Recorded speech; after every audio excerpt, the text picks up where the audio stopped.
that. I love Riccardo Russo. You've always got to remember, you're watching it on TV like this now. They're doing 120, 30 miles an hour through that kink there. You know what I mean? And they're banging elbows. So well, Van der Mark just breaks him at the tail end, as you can see there. He's just sort of started to edge ahead, and yeah, and really he takes what is a deserved win. Absolutely, yeah.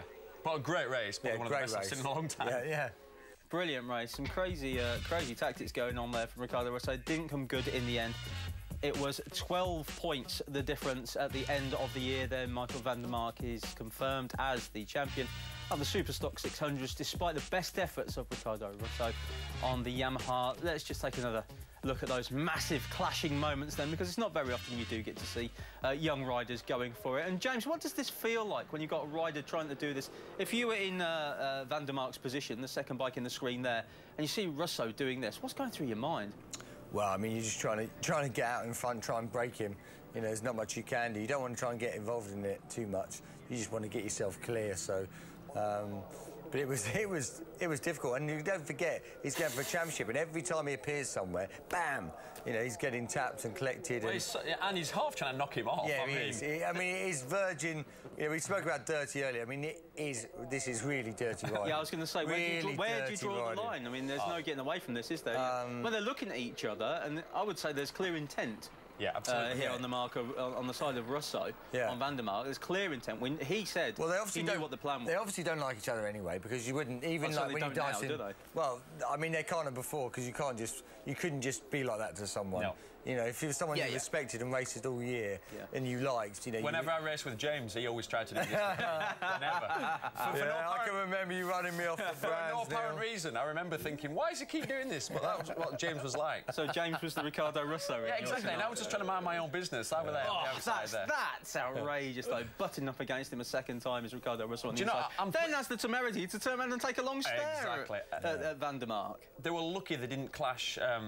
The wrong time. Front brake levers. You know, if you catch a front brake lever, it's all over. You know, it's a big crash. So. And we've seen the protective bars coming out in MotoGP, these haven't got protective bars not in this class. Yeah, absolutely, coming around there. But at the end, it's kind of. Maybe there was a certain truth to it. At least it came out. With the right guy, we could argue the right guy, Michael van der Mark, taking the win. Let's hear from Michael van der Mark, the race winner. Michael, how did it feel to win a championship after such an amazing race? Yeah, I just can't describe the feeling. The race was really difficult, and I never had a race like this, but at the end we were stronger, and to win a championship after a year like this is just amazing. We thought you were very gracious on the podium after the scrap that had happened between you two. We thought you dealt with the podium very well. Yeah, we had a nice fight all year, and I just want to give him the hand because we were really strong this year, stronger than anybody else. So we both fight a lot, and we have to be happy about this. So. And what happens for you next year? Riding the Pato Honda World Supersport team next year, and really looking forward to it. Especially after winning the title in Superstock 600, moving on to Supersport is a big dream for me, and for sure we have to work a lot, but I'm ready for it. Do you feel a bit of extra pressure being a Dutch rider for a Dutch team? No, I feel really honored because they never had a Dutchman in World Supersport, and I'm the first Dutch rider, and I just can't wait to go on the bike. Well done, Michael. Thanks very much. Thank you. Yeah, what a potential talent Michael van der Mark is, and great to hear that he's going into World Supersport next year, not afraid of a bit of fairing bashing. No, I mean, after that, what a great race to do. The Pata team on the Hondas will be great, and it just seemed like a really nice kid. I can't believe he's saying he's the first Dutchman in Supersport. It seems amazing, really, doesn't it? No, I don't think he's the first Dutch. I think he meant the first Dutchman in that team. For Ten Kate. Yeah, but I mean, it's great to see. In the past, we've had great Dutch riders with Wilco Zeelenberg or the Van der Goorberg brothers. You know, normally they produce some really fast races, and they are actually, at the moment, they don't have many fast races.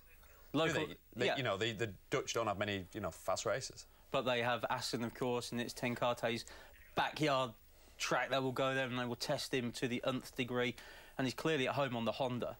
And he seems like a nice kid, just dead relaxed, young lad. Really nice, didn't he? You want to see him do well, don't you, really? Yeah. He certainly didn't turn around and he handled that so well. No, he handled that so well. Yeah, for a kid to take all that pressure, take that race, and just that was what we did. And I just you got to say he's got a got a bright future. We saw it with Sam Lowes, we've seen it with Dan Linfoot. Maybe having a young Dutch rider going into the championship is going to upset the apple cart that little bit more. We're going to take a short break, but when we come back, we will carry on with our bigger look of the racing world, because these girls will have plenty to smile about again when we talk to Alex Lowe. Back in a couple of minutes with that.